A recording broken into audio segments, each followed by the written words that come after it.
अब बात आती है कि यार मैं क्या स्ट्रेटेजी ऐसी रखूं कि मेरा सिलेक्शन हो पाए। तो देखिए, स्ट्रेटेजी हर कोई सोच लेता है, उस स्ट्रेटेजी सोची हुई के अकॉर्डिंग हमें एक प्लान तैयार करना पड़ता है।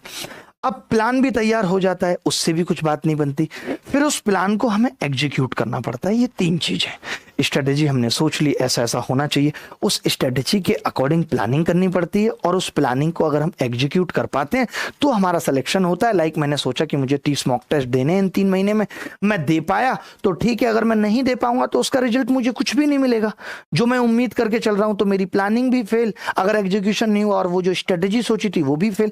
तो स्ट्रेटेजी से खाली काम नहीं चलेगा, उसके बाद एक प्लान भी बनाना पड़ेगा और उस प्लान को एग्जीक्यूट भी करना पड़ेगा। कैसे वो प्लान एग्जीक्यूट होंगे, इन सब चीजों पे हम बात करेंगे, ठीक है। अब स्ट्रेटेजी में सबसे पहले तो यही आता है कि भैया आपको एग्जाम का पैटर्न पता है कि नहीं, कि एग्जाम में आ क्या रहा है, क्या नहीं आ रहा है, एग्जाम का पैटर्न क्या है, स्टडी मटेरियल कौन सा इस्तेमाल करना है नहीं करना है, प्रैक्टिस करनी है, रिवीजन रेगुलर करना है नहीं करना। उसके बाद फिर टाइम मैनेजमेंट सबसे पहले आता है कि भैया टाइम मैनेज हो पाएगा या नहीं हो पा रहा। बहुत से बच्चों से तो टाइम ही नहीं मैनेज हो पाता, उनको यही रोना रहता है, यार मेरे से टाइम मैनेज नहीं हो पा रहा, मेरे से टाइम मैनेज नहीं हो पा रहा। वो पीपीटी उसके बाद देखिए, most important thing to crack life and exam, एक चीज दिमाग में बिठा लेना कि सबसे जरूरी टाइम मैनेजमेंट है, कि जो बंदा टाइम को मैनेज कर गया वो लाइफ भी क्रैक कर लेगा, एग्जाम तो क्या चीज है, इतना समझ लीजिए। पहले पे तो सबसे जो स्टेप हैं जो हम यूटिलाइज कर सकते हैं टाइम को, वो मैं कुछ स्टेप्स दिखा रहा हूं। जैसे एक लॉग बुक, हम हर चीज का हिसाब रखते हैं बट हम वक्त का हिसाब नहीं रखते, तो समय का भी हिसाब किताब रखना पड़ेगा।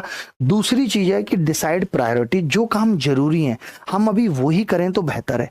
ये प्रायोरिटी तो डिसाइड करनी पड़ेगी। कुछ एक काम जो मुझे लगता है कि यार मैं नहीं करूंगा तो भी चल जाएगा, वो है डेलीगेशन, जो काम आपके बिना भी हो सकते हैं। जैसे बुआ की बेटी का भात नौता गया है, आपके घर इन्विटेशन आया है, तो जरूरी नहीं है कि आप जाएं, आप अपने भाई को भी भेज सकते हैं। ऐसे बहुत सारे काम हो सकते हैं कि जो आपके बिना हो सकते हैं, वो आपको दूसरे को डेलीगेट करने पड़ेंगे। इन 3 महीने में आप सिर्फ वही काम करेंगे जो आपके सिलेक्शन के लिए इंपॉर्टेंट होगा। चौथी बात है कि आपको अपना प्राइम टाइम पता करना पड़ेगा कि किस टाइम मेरा दिमाग सबसे ज्यादा चलता है, उस टाइम में उस सब्जेक्ट को पढ़ूंगा जो मुझे सबसे मुश्किल लगता है। जैसे इंजीनियर्स के लिए जीएस लगती है और जो आर्ट्स वाले हैं उनके लिए मैथ्स लगती है, तो आपको अपने प्राइम टाइम में वो काम करने पड़ेंगे। मैंने लिखा हुआ है हर एक बात कि learn most difficult subject in that slot. पांचवा है कि टाइम टेबल, एक flexible time table daily basis पे बनाना पड़ेगा, क्योंकि अब वो वक्त नहीं रहा कि मैं 8 दिन का प्लान बना के बैठ जाऊं और पता चल रहा है कि उसे एग्जीक्यूट नहीं कर पा रहा हूं। कोई बच्चा अगर ये उम्मीद लेके आए कि मैं उसको ये बताऊंगा कि बचे हुए 45वें दिन तुम हाइट एंड डिस्टेंस पढ़ोगे, तो तुम भूल जाओ, मैं कोई जेल का सुपरिटेंडेंट नहीं हूं और तुम मेरे कैदी नहीं हो कि अब तुम हर चीज मेरे इशारों पर करोगे। मैं एक ओवरव्यू दे रहा हूं कि तैयारी किस तरीके से होनी चाहिए, और वो अपने अनुभव के आधार पर दे रहा हूं, क्योंकि मैंने खुद 5 बार सिलेक्शन लिया है। ज्यादा प्रेशर डालोगे दिमाग फट जाएगा, 3 महीने छोड़ दो, 3 घंटे नहीं पढ़ पाओगे, खेल खत्म हो जाएगा। छठी बात है सेक्रीफाइस। देखो, कुछ सेक्रीफाइसेस हमेशा करने पड़ते हैं। अगर मुझे पता है कि 3 महीने बाद मुझे इस चीज का फायदा मिलेगा, तो मैं कुछ सेक्रीफाइसेस आज करूंगा। आज कोई नई मूवी आएगी, मुझे पता है कि अगर मैं ये मूवी नहीं देखूंगा तो जो ये 3 घंटे मैं अपने पढ़ाई और किताबों में लगा रहा हूं, इसका फायदा मुझे नौकरी में मिलेगा, और अपनी मनपसंद स्त्री के साथ फिर मैं ये मूवी दोबारा घर पे टीवी पे देख सकता हूं, बेड पे बैठ के, लेट के, जैसे चाहूं। यानी आगे भविष्य में अगर फायदा लेना है तो वर्तमान के लाभ तो त्यागने पड़ेंगे, तभी टाइम मैनेजमेंट हो सकता है। 7वां स्टेप है कि वक्त चुराना पड़ता है। ये सही बात है। आज हम टाइम टेबल भी बनाते हैं तो लिख देते हैं 7:30 से 8:30 नहाना धोना, तो ये चीज से हमें थोड़ा थोड़ा टाइम निकालना पड़ेगा कि मैं अगर नहाने में ज्यादा समय गवा रहा हूं, बाहर घूमने में ज्यादा समय गवा रहा हूं, तो ऐसे छोटे छोटे स्लॉट से टाइम चुराना पड़ेगा हमें। मैं उससे ज्यादा बात कर रहा हूं।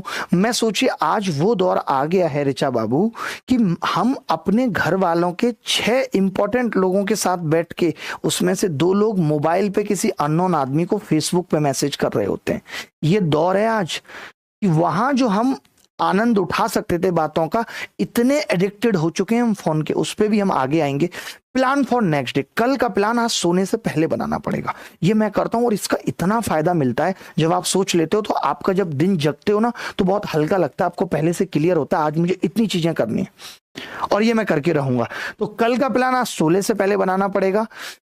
जल्दी सोना और जल्दी जगना सबसे जरूरी है। अगर आप अपने दिमाग को ठीक रखना चाहते हैं, आप कॉन्फिडेंट होना चाहते हैं, आप खुश रहना चाहते हैं, तो सबसे जरूरी स्टेप है ये एक्सरसाइज, 10 मिनट रनिंग और 10 मिनट मेडिटेशन।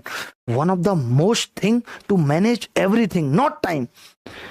रिलेशनशिप इशूज, घर वाले, माँ बाप, भाई बहन, दोस्त यार, जीएफ, सबको मैनेज करना है तो ये 10 मिनट की रनिंग और 10 मिनट का मेडिटेशन करना पड़ेगा। उसकी वजह है कि पहले कोई नहीं कहता था मेडिटेशन करो। पता है क्यों नहीं कहते थे? पहले पेशेंस था, आज पेशेंस खत्म हो गया। हम जरा सी बात पे फ्रस्ट्रेट हो जाते हैं, थोड़ी सी बात किसी ने कहा नहीं कि फ्रस्ट्रेट हो गए, अब पढ़ाई में भी मन नहीं लग रहा, 1-2 घंटे खराब हो गए। आज इतनी फ्रस्ट्रेशन क्यों है? आज चीजें बर्दाश्त क्यों नहीं हो पाती? क्योंकि हमें अब ऐसी लाइफ मिल गई। पहले कुछ सोचते थे कि यार ये चीज चाहिए। अगर मैं अपने जमाने की बात करूं तो पिताजी को कहते थे, कन्वेंस करते थे, फिर वो चीज 3-4 दिनों 5 दिनों बाद मिलती थी जब उन पे पैसे आते थे। तो हमने वो पेशेंस रखना सीखा।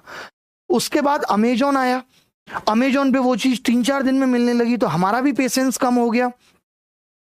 अब ब्लिंकिट आ गया, अब कोई भी सामान हमें 10 मिनट में चाहिए।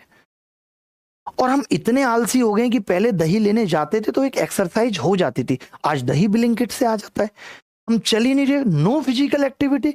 अगर बेड पे ही पड़े रहेंगे तो दिमाग का खराब होना, सड़ना तय है। अगर हम फिजिकल एक्टिविटी करते हैं तब हमारा दिमाग ठीक तरीके से चलता है। ये चीज हमें समझनी पड़ेगी कि आज पेशेंस क्यों खत्म हो गया।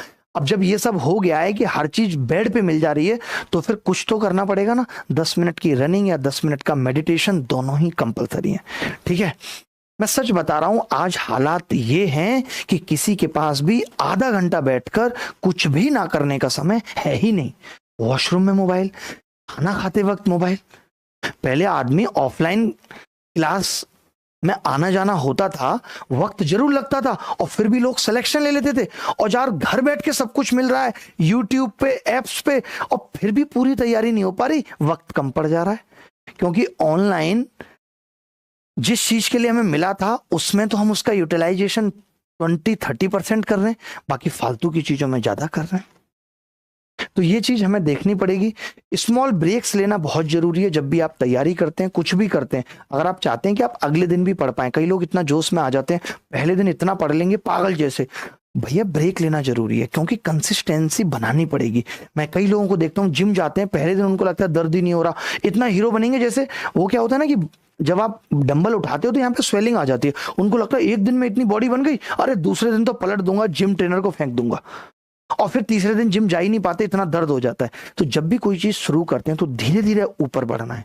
आज दौर वो हो गया है कि पहले दिन आई लव यू तुम्हारे बिना जी नहीं सकता पागल, 10 दिन बाद फुस प्यार खत्म हो गया। मैं कहता हूं धीरे धीरे चलो, बहुत अच्छी लगती हो तुम मुझे, अच्छा लगता है यार तुमसे बातें करना। धीरे धीरे वो एक रिश्ता जो बिल्डअप होता है वो बहुत लंबा चलता है। तो वही हमें पढ़ाई के अंदर भी करना है। Avoid, stop watching reels and shorts. आज इतनी रील्स बनाई जा रही हैं, क्यों मालूम है? क्योंकि लोग देखना चाहते हैं। आज मोटिवेशन रील्स फ्रस्ट्रेशन पैदा कर रही हैं, क्योंकि अति हो गई है और अति हर चीज की बुरी होती है। मानते हैं? अति हर चीज की बुरी होती है। हमने पता है अपने जीवन को बहुत मुश्किल बना लिया, बहुत ज्यादा। कुछ पाने की ख्वाहिश में कहते हैं ना कि जिंदगी को खोते जा रहे हैं हम सब, आप मैं सब। पहले जीवन बहुत सरल था, हमने सोचा इसे और सरल बनाते हैं, और सरल बनाने के चक्कर में ये मुश्किल हो गया और हम सोच नहीं पा रहे क्यों। क्योंकि लाइफ में इंटरनेट आ गया, मल्टीमीडिया फोन्स आ गए, 2 मिनट में पूरी दुनिया दिख जाती है। टीवी जिंदगी में आ गया, रिमोट दबाओ एंटरटेनमेंट चालू, हवाई जहाज में बैठो कहीं भी पहुंच जाओ। ये जो मॉडर्न इन्वेंशन है ना, इसने जिंदगी की रफ्तार तो बढ़ाई, बट जिंदगी में वक्त की कमी की वजह भी बन गया। हम दुनिया से जुड़ते चले गए लेकिन खुद से बहुत दूर हो गए। मैं कहता हूं ना कि घर में 5 लोग, उनसे बात करने का वक्त नहीं है, उनके साथ बैठकर भी हम एफबी पे अननोन लोगों के साथ चैट कर रहे हैं। कितनी कमाल की बात है।